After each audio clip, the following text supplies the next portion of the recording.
పచ్చని పందిరంతా తాంబూలం వేసినట్టు విరబోసిన తల నిండా కనకాంబరం నెట్టినట్టు ఎర్ర నీళ్ళు దిష్టి తీసి పోసినట్టు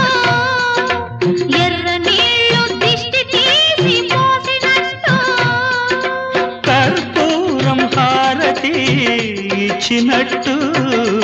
ఆకాశం ఎందుకో పచ్చబడ్డది ఆ నడుమ బొట్టేమో ఎర్రబడ్డది